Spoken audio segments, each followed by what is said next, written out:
Hello दोस्तों, मेरा नाम है पुजारी महादेव। आज मैं आप लोगों को कुछ टॉपिक सिखाने वाला समझाने वाला हूँ। आज हम लोग सीखेंगे place of supply. But already हमने प्लेस ऑफ सप्लाई सीखा है, वो गुड्स का सीखा है।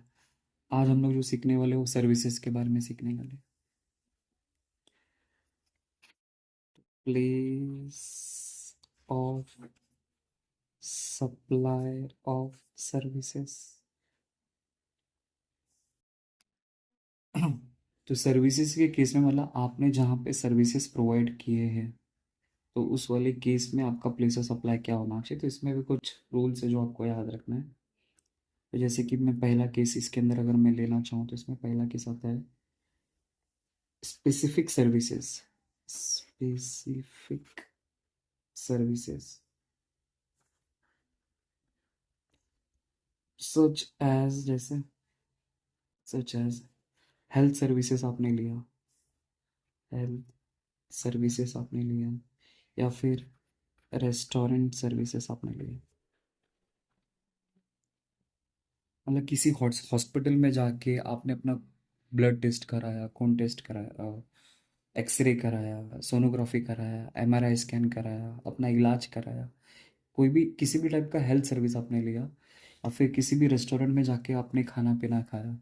तो सिंपल सा है कि जहाँ पे वो होटल इस्टेब्लिश्ड होगा या जहाँ पे ये एक्चुअल परफॉर्म किया जाएगा, तो वही आपका प्लेस ऑफ सप्लाई हो जाएगा। तो मतलब इन सारे सिनारियों में प्लेस ऑफ सप्लाई क्या होगा? The place of actual performance. Actual performance. तो इस वाले केस में प्लेस ऑफ सप्लाई क्या होगा? जहाँ पे एक्चुअल परफॉर्म किया जाएगा।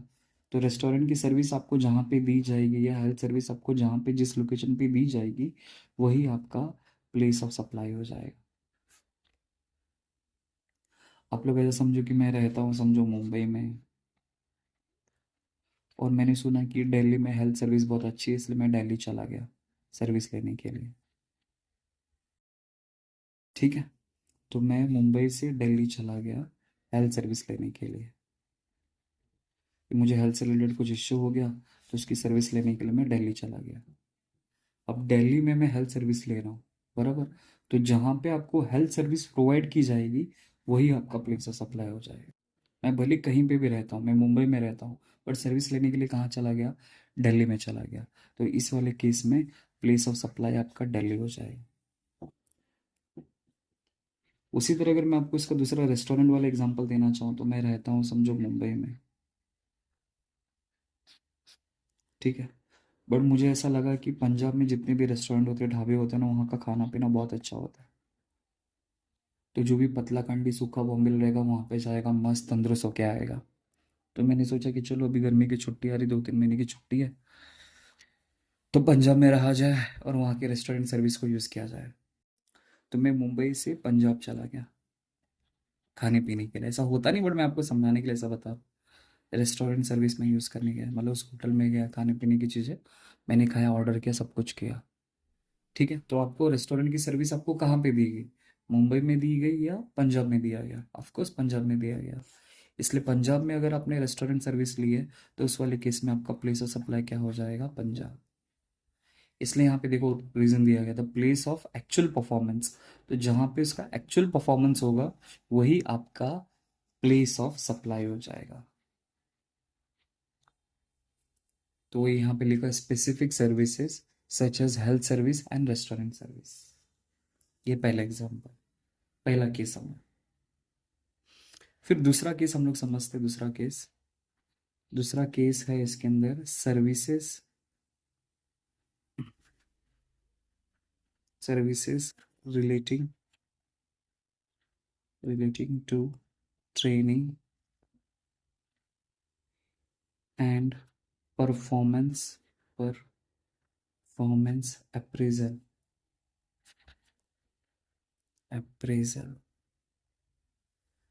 तो इसका मतलब क्या हो कि सर्विस से रिलेटिंग टू ट्रेनिंग, मतलब मैं अपने वर्कर की ट्रेनिंग दे रहा हूँ, मतलब किसी को मैं ट्रेन करने के लिए जा रहा हूँ, या किसी को ट्रेनिंग सर्विस दे रहा हूँ, या किसी के परफॉर्मेंस को इम्प्रूव करने के लिए जा रहा हूँ। Performance appraisal. तो अगर इस टाइप की अगर मैं कोई किसी को सर्विस प्रोवाइड करूंगा, तो उस वाले केस में प्लेस ऑफ सप्लाई क्या होना चाहिए? बट इसमें आपको थोड़ा सा ध्यान देने की ज़रूरत है। तो क्या ध्यान देना है, अगर आपने किसी रजिस्टर्ड पर्सन को, मतलब इसमें दो क्राइटेरिया है। दो क्राइटेरिया क्या है, service to registered person, services to registered person. अगर आपने किसी रजिस्टर्ड पर्सन को सर्विस दिया है, रजिस्टर्ड पर्सन को सर्विस दिया है, तो उस वाले केस में लोकेशन ऑफ सच पर्सन, तो उस वाले केस में प्लेस ऑफ सप्लाई आपका वो हो जाएगा। अगर किसी services to unregistered person, services to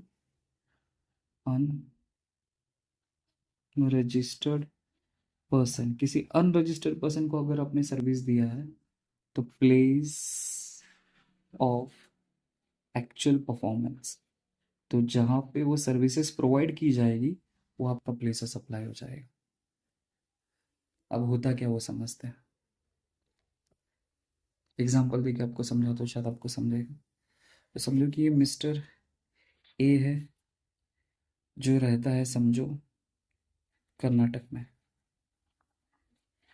और ये है समझो सप्लायर, मतलब ये ट्रेनिंग फैसिलिटी प्रोवाइड करता है, लोगों को ट्रेनिंग देता है, लोगों के परफॉर्मेंस को इम्प्रूव करने का काम करता है। ठीक है, तो ये सप्लायर जो कर्नाटक में रहता है, जो रजिस्टर है, रजिस्टर का मतलब होता है उसने जीएसटी का नंबर लेके रखा है। मतलब वो जब भी किसी के ऊपर बिल ड्रॉ करेगा, तो बिल ड्रॉ करते समय सामने वाली पार्टी से जीएसटी का पैसा वसूल कर सकता है, तो इसको बोलते हैं रजिस्टर, मतलब जीएसटी में उसने अपने आप को रजिस्टर करके रखा है।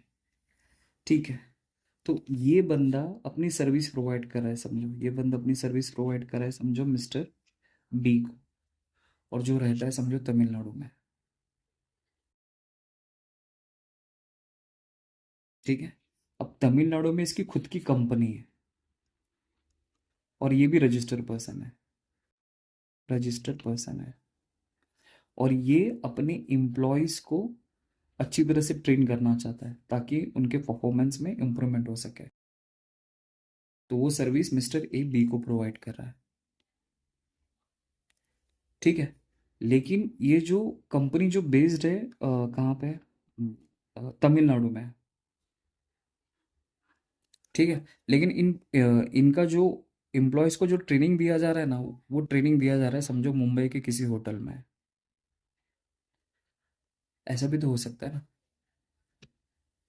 कि तमिलनाडु में समझो बहुत गर्मी होती है, तो सप्लायर ने या फिर उस कंपनी ने ऐसा सोचा रहेगा, चलो मुंबई में जाते हैं, मुंबई के किसी अच्छे होटल में उनको ट्रेन किया जाए, उनको बताया जाए, उनको समझाया जाए।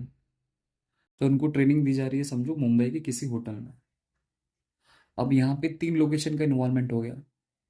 तीन लोकेशन का इन्वॉल्वमेंट कैसे हो गया, तो मतलब यहाँ पे बंदा रहता है कर्नाटक में, मतलब जो सप्लायर है जो सर्विस प्रोवाइड कर रहा है वो रहता है कर्नाटक में, और एक तमिलनाडु की एक कंपनी है जो रजिस्टर है, जिस रजिस्टर का मतलब होता है कि उसके पास ऑलरेडी जीएसटी का नंबर लेकर उसने रखा है।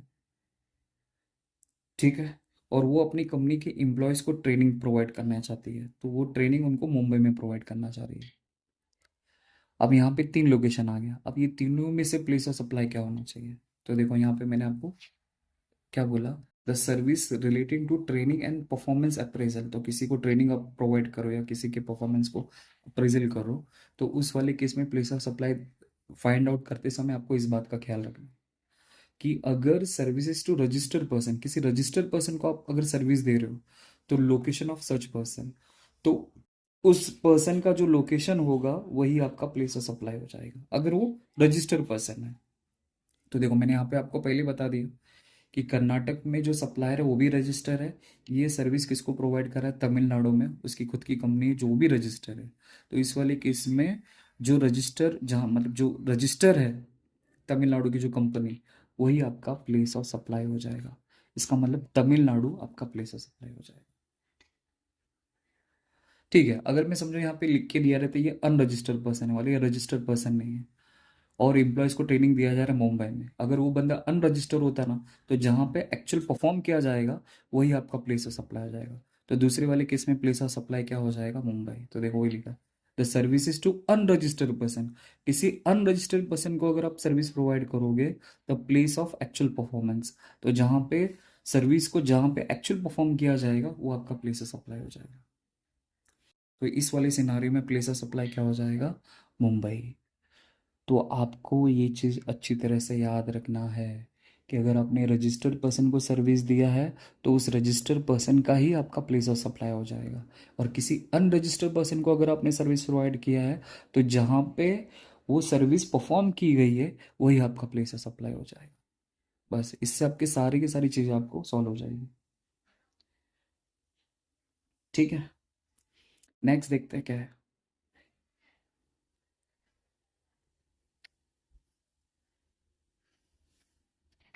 फिर नेक्स्ट केस हम लोग देखते हैं एडमिशन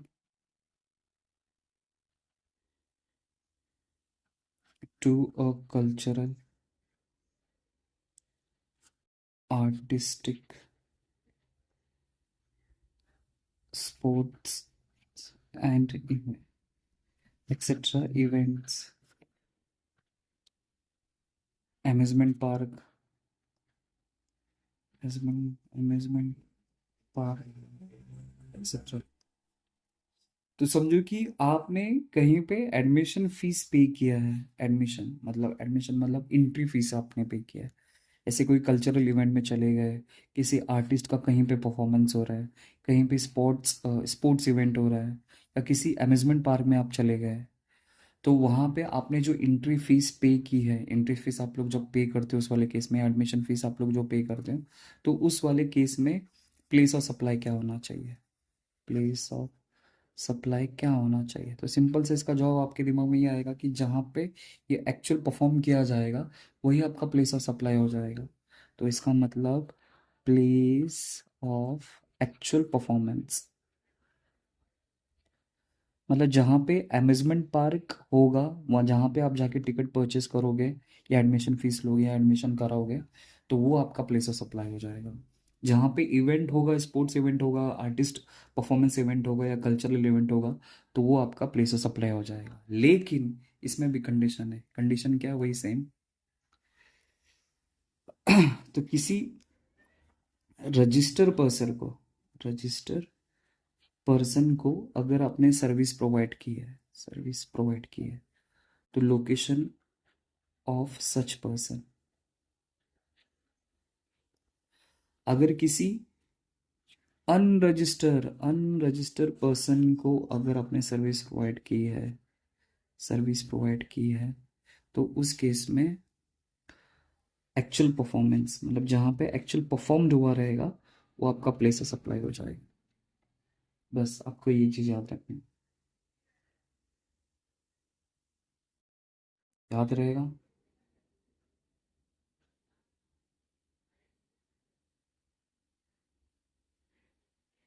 सिंपल वही था जैसा प्रीवियस वाला था। मतलब किसी रजिस्टर्ड पर्सन को अगर आपने सर्विस प्रोवाइड की है तो फिर रजिस्टर्ड पर्सन का हो जाएगा। अनरजिस्टर्ड पर्सन को प्रोवाइड किया रहेगा तो जहाँ पे एक्चुअल परफॉर्मेंस किया जाएगा वो रहेगा। बस इतना माइंड सेट आपको करने का है, बाकी और कुछ नहीं।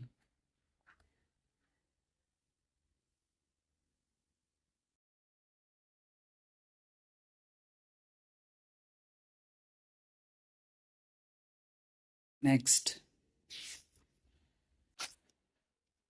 अब जो जो इम्पोर्टेंट है वही मैं बता रहा हूँ। TY BCom और बैफ लेवल पे मैं आपको समझा रहा हूँ, बता रहा है सर।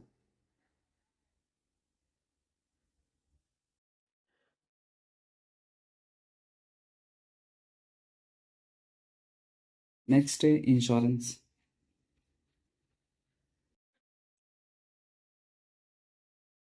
इंश्योरेंस सर्विसेज, अगर आपने किसी इंश्योरेंस कंपनी का सर्विस यूज़ किया है, इंश्योरेंस कंपनी का सर्विस यूज़ किया है, सर्विस अगर आपने यूज़ किया है, तो सेम वही डायलॉग है और कुछ नहीं है। तो अगर बंदा रजिस्टर्ड पर्सन होगा तो प्लेस ऑफ सप्लाई क्या होगा? Location of such person. अगर बंदा अनरजिस्टर पर्सन होगा तो उस वाले केस में प्लेस ऑफ सप्लाई होगा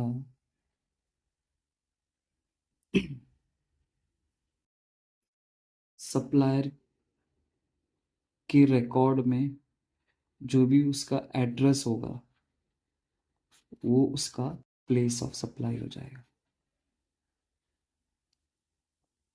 तो इसको मैं आपको समझाने के हिसाब से बताता हूँ कि मिस्टर ए नाम की एक इंश्योरेंस कंपनी है, उसने मिस्टर बी नाम की बी नाम की ये भी एक कंपनी है, समझो मैन्युफैक्चरिंग कंपनी है, उसने उसको इंश्योरेंस सर्विस प्रोवाइड की। इंश्योरेंस सर्विस प्रोवाइड की, तो मिस्टर ए एक इंश्योरेंस कंपनी है और मिस्टर बी एक मैन्युफैक्चरिंग कंपनी। तो मिस्टर ए भी एक रजिस्टर्ड पर्सन है और मिस्टर बी भी रजिस्टर्ड पर्सन है। रजिस्टर्ड पर्सन मतलब दोनों के दोनों ने जीएसटी नंबर लेके रखा है।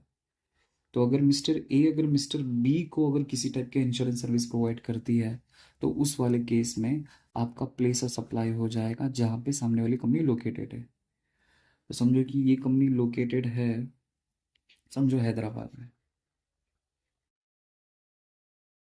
और ये जो कंपनी है लोकेटेड है समझो भोपाल में।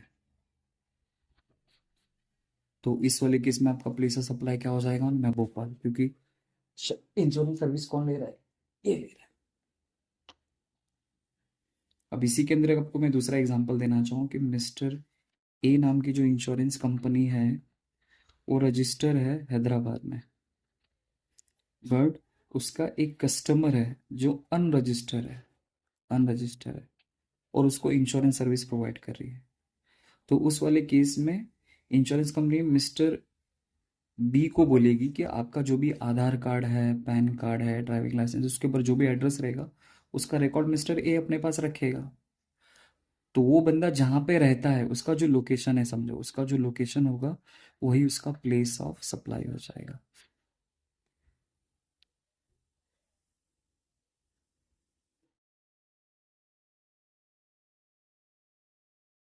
तो उसी तरह इंश्योरेंस का, तो उसी तरह आप लोग बैंकिंग का भी समझ सकते हो कि बैंकिंग के केस में भी ऐसा ही है।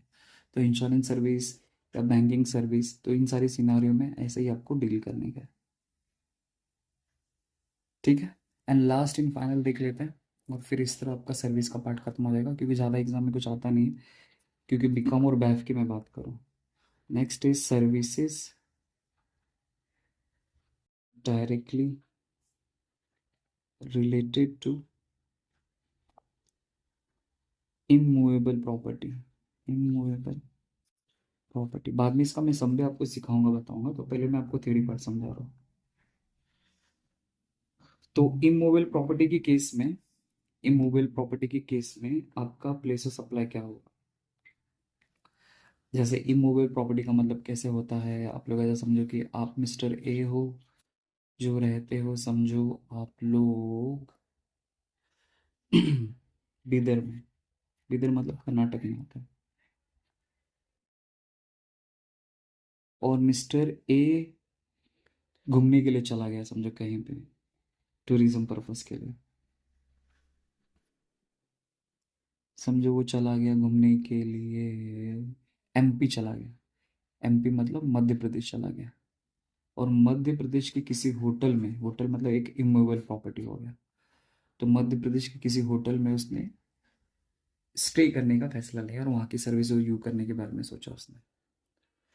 तो ये होटल एक इमूवेबल प्रॉपर्टी है, और इमूवेबल प्रॉपर्टी से आपने जो भी सर्विस वहाँ से ली है, होटल वाले ने आपको जो भी सर्विस प्रोवाइड की है, तो उस वाले केस में अगर आपको प्लेस ऑफ सप्लाई डिसाइड करना होगा तो क्या होगा कि जहाँ पे वो होटल स्टे है, जहाँ पे वो होटल होगा, जहाँ पे आप जाके वो सर्विस यूज़ करने वाले हो, वही आपका प्लेस ऑफ सप्लाई हो जाएगा। तो होटल में आपने जो भी सर्विस यूज़ की है, होटल में आपने जो भी पैसा पे किया रहेगा, उसके हिसाब से आपका प्लेस ऑफ सप्लाई डिसाइड होगा। तो आपको इस बात का ख्याल रखना है कि अगर लोकेटेड इन इंडिया है, अगर वो movable property located in India है, तो आपका प्लेस ऑफ सप्लाई इंडिया हो जाए, इंडिया के किसी भी कोने में है। अगर immovable property out of India है, location location outside of India, तो उस वाले केस में प्लेस ऑफ सप्लाई क्या होगा, मैंने आउटसाइड ऑफ इंडिया। तो आपको इस बात का ख्याल रखना है बस।